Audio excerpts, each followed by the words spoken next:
Dear François, dear guest, Elodie Ruche, in charge of sustainable banking, and myself, head of wholesale banking at ING Luxembourg, are happy to participate in the conference today. Philippe Ledent, senior economist of ING, will join us and will give an update on market conditions.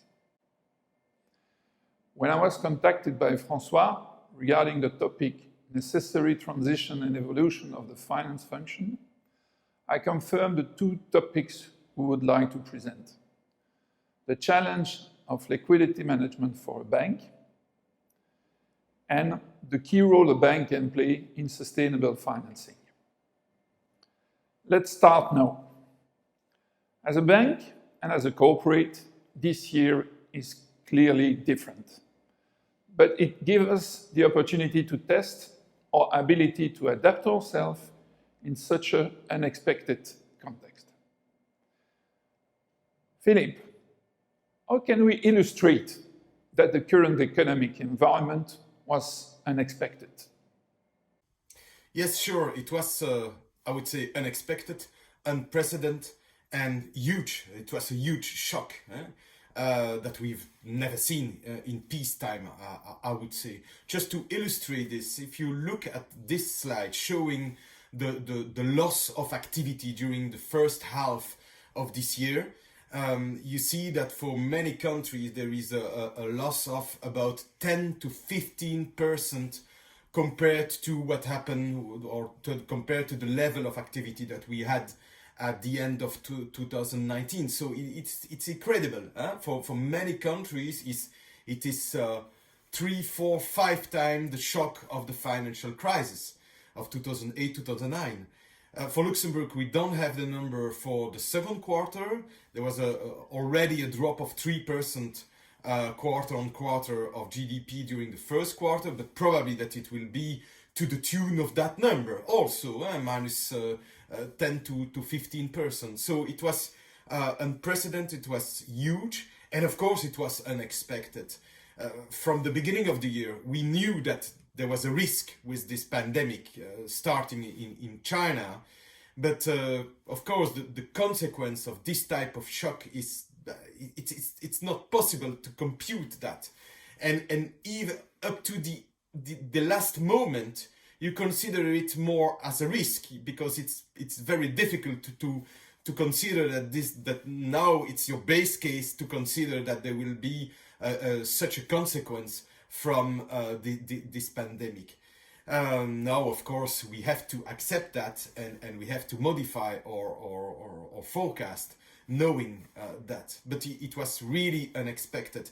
And you can see also on the second graph that for central banks, it was also, of course, unexpected. And they had to take drastic, very aggressive measures very early in March to stabilize the market and to counter the negative consequence of the pandemic.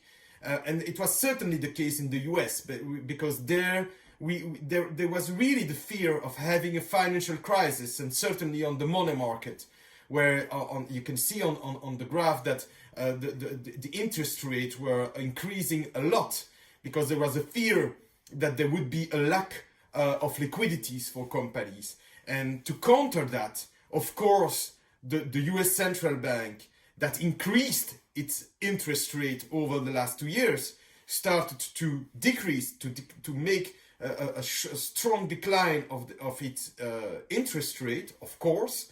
And they also take a lot of measure to put a lot of liquidities in the market, to stabilize the market, and to erase the fear for companies for not having enough liquidities. And so this very aggressive action made that indeed financial markets stabilized quite quickly. I'm not speaking only of equity market, but more importantly, money market in the US, avoiding having a financial crisis and putting a lot of liquidity, enough liquidity in the different markets in order to stabilize and to restore confidence, I would say. Very low interest rate huge amount of liquidity, drop of GDP. What does it mean for the banking industry, especially in liquidity management? You may know that the regulator has decided some measures on solvency and liquidity to protect the clients of a bank. Most of you know the capital requirement a bank has to deal with for the lending activities. Regarding the liquidity, there are also constraints a bank has to respect, mainly the liquidity cover ratio or LCR. During the last financial crisis, a failure to adequately monitor and control liquidity risk led a number of financial firms into difficulties in the years 2007, 8, and 9. BCBS introduced the LCR in Basel III. It is designed to ensure that banks hold a sufficient reserve on high-quality liquidity assets, HQLA, to allow them to survive a period of significant liquidity stress lasting 30 calendar days. In other words, the LCR is a stress ratio that tells banks whether they can stay liquid, thanks to the high-quality liquid asset buffer, despite erosion of deposit if the bank is less trusted by its depositors. LCR, it's actually a ratio dividing high-quality liquid assets by the total net cash flow, the net cash outflow over the next 30 calendar days. The regulator wanted to ensure the ability of a bank to deliver upon a request of a client the cash related to a deposit at any time. So, no surprise, the regulatory requirement is 100%. You could think the less net cash outflow you have, the less high-quality liquid assets you need to keep the LCR at 100%. But the devil is in the detail, as in order to calculate the net outflow, you need to take into account the inflow, actually lending assets which come at maturity, and the outflow, deposit leaving the bank. And the outflow of the deposit depends on the volatility related to the nature of the client and on the average financial behavior of that client. Here is where it becomes tricky, as not all deposits are treated the same. For example, the outflow rate for a deposit of a corporate with an operational relationship is 60%. An operational relationship between a bank and a corporate is a relationship where most of the banking activity of the corporate are concentrated with the bank. To compare, the outflow rate for a retail saving deposit is only 5%, and for a financial institution is 100%. The conclusion is that the banks are keen to have access to retail deposit as it is more stable from a liquidity point of view. Philippe, can you tell us about retail savings in the current market? Yes, sure. So, of course, during the lockdown, people were forced to save. But okay, that's important, but that's maybe not the most important thing. The most important thing is in the current situation, because now there is still plenty of uncertainty about the future of the pandemic, and so about the future of potential lockdowns and the economic consequence of them. And so in such a context, what we observe is that, okay, while people fear the future, when they fear the future, they will tend to save more. And it's a little bit like companies. We also know that if there is a lack of activity and a big uncertainty, most probably, that they will revise downward their investment plan for the future. So in situation of uncertainty like we are now about the future, what will happen in the coming months, waiting for a vaccine, we know that people will not consume a lot and will prefer to save, and companies will not invest a lot. They will prefer also to keep their money. And for the retail, it's quite clear here on the picture. You see that it's a survey made on consumers all over the Euro area, and of course all these surveys show that the people they expect to save more in the coming months, and it's not due to the improvement of the economic situation, making that they can do that, they can save more. It's just a consequence of the fact that they fear the future and they prefer to save than to consume. So that's quite clear that for retail saving we will continue to have a lot of saving, and that's, I would say, a quite classical evolution in recession. It's a little bit counterintuitive, but we observe that the saving ratio of people tend to increase when there is a recession, for example. Philippe, it looks good. Plenty of retail cash. Any other topics which could be interesting? Yes, sure. I would add that if you look at interest rate, I told you about the US interest rate, but of course, in the Euro area, interest rates were already very, very low, and the ECB continued to push downward, a downward pressure on interest rate. And so what you observe now is that on the money market, on short-term interest rate in the Euro area, they remain very, very low. If you look at the forecast, at the expectation of central bank, they will keep interest rate very low for a very long time in the US, in the UK, all over the world, certainly in the Euro area. So it's troubling, of course, that okay, for a saver, they save a lot in a period where interest rates are very, very low. That's counterintuitive, I would say, but in the current circumstances, probably that it's not the first objective of an investor, of a saver, to have plenty of interest on his saving. But it's a strange situation, of course, also for banks, because we are in a context where short-term interest rate, long-term interest rate, you also observe on the picture, the long-term interest rate are very, very low, and the ECB is also pushing downward long-term interest rate. So we are in a very strange situation where all interest rates are very, very low, and this is, of course, a big challenge for a commercial bank to manage this. But I'm sure you have more to say on that. The situation is then the following. We look after retail deposit from a liquidity point of view.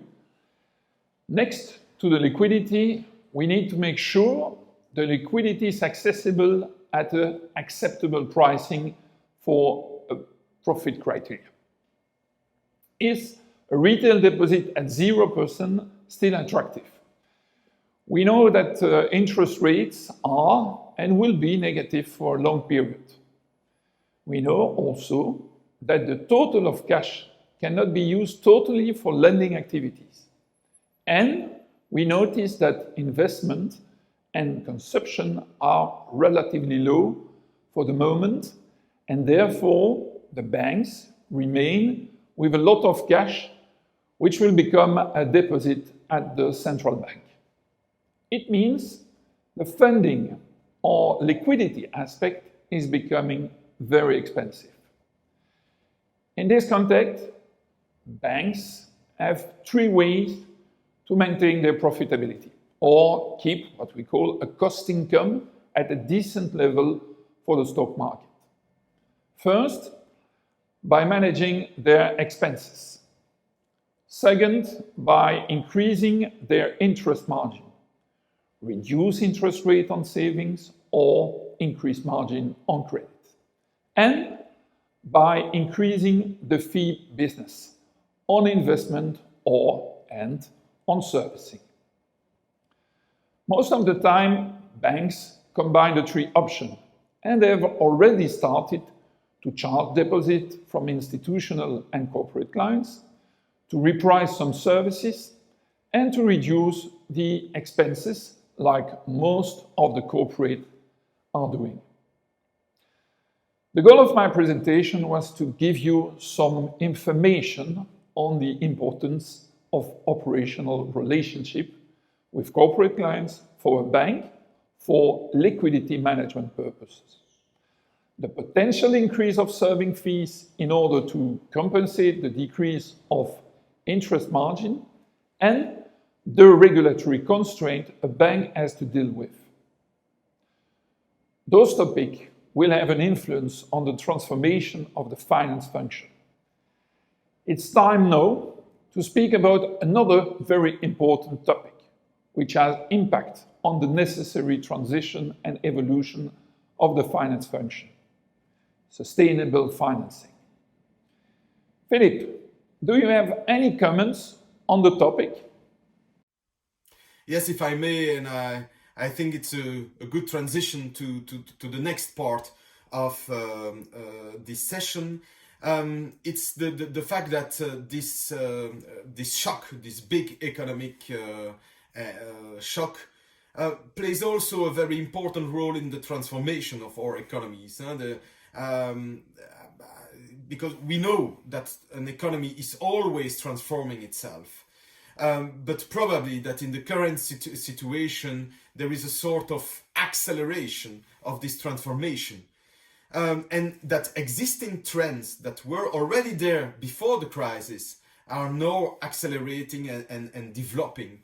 And as you can see on this slide, I would certainly point the digitalization clearly, the typical trend that was already there before the crisis, the digitalization in many sectors. And now there is a strong acceleration of this trend, and probably that there will be no coming back to the pre-crisis situation. Probably that the evolution will accelerate. And I would make the same comment on the development of a more sustainable economy. It was also a trend that was already there before the crisis, but if you look at the recovery plans at the European level, at the national level, they clearly want to accelerate the transition to a more sustainable economy by more investment, by taxation, and so on. So I really think that the transition to a sustainable economy will also be a trend that will be accelerated by this huge shock.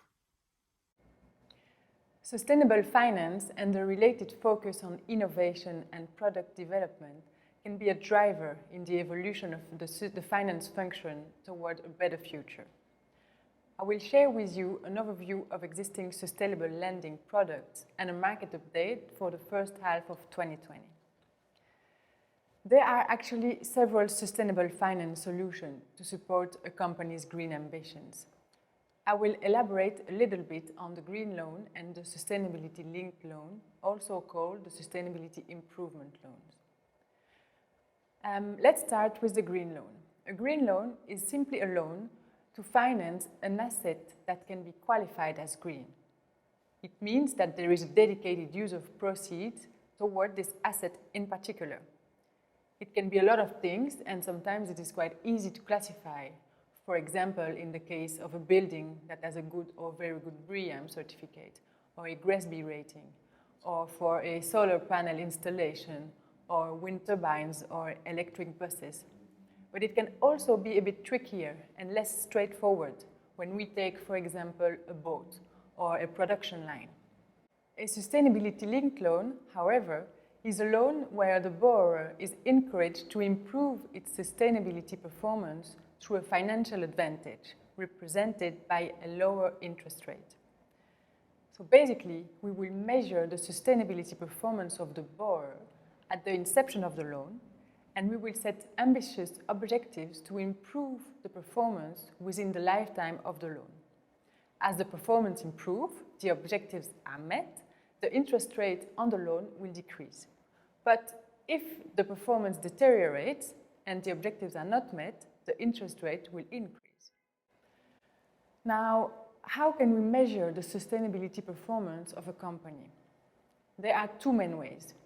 First, the company can have an external sustainability rating provided by an independent rating agency such as Sustainalytics, MSCI, or EcoVadis.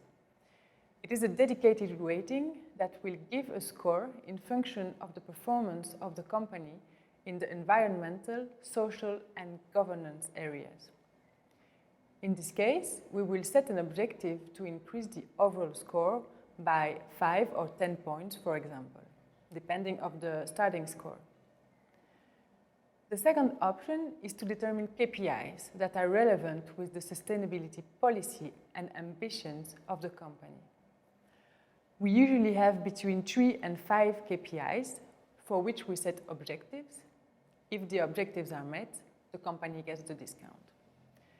There is a huge range of KPIs from CO2 emissions, tons of waste, water consumption, but also the percentage of women in the board or employee satisfaction. The main benefit of a sustainability-linked loan, besides the financial advantage, is that the financing of the company, becomes related to its sustainability performance, which is something that could really help companies to face the challenges ahead. It also creates a compelling communication opportunities for investors, customers, and all the other stakeholders. Let's note that, on the contrary to the green loan, a sustainability improvement loan is a general purpose loan. So there is no dedicated use of proceeds and no identification of green assets. For about a year now, the same principle has been applied to fund financing, with the first sustainability improvement capital call facility, whereby the interest rate on the facility depends on the achievement of certain ESG performance targets on the fund portfolio, which is really interesting as well and gives us a lot to think about, given the huge amount of possibilities to develop this in our local market in Luxembourg. Now, if we move to the market update, it will be brief, but it is good to mention that the green loan and the sustainability-linked loan markets share have remained stable during the COVID-19 crisis. 230 banks offered sustainable lending worldwide, with more than 300 transactions globally since 2017. In the first half of 2020, 78 syndicated green loans and sustainability-linked loans with a total value of more than 50 billion euros were issued, constituting a 17% increase in the number of deals compared to the first half of 2019. However, the first half of 2020 volumes show a fall in biannual growth, with a 22% decrease in deal count compared to the second half of 2019. EMEA market remains the biggest participant, with 54 deals closed, with the main players being the Netherlands, France, and Germany. The green loan, the sustainability-linked loan, are just the first in what I'm sure is the new phase of the finance function. We have an important role to play in society, facilitating an efficient economy and the safe and secure financial systems it depends on, supporting people to be financially healthy and fighting climate change. As the saying goes, stronger together. Thank you.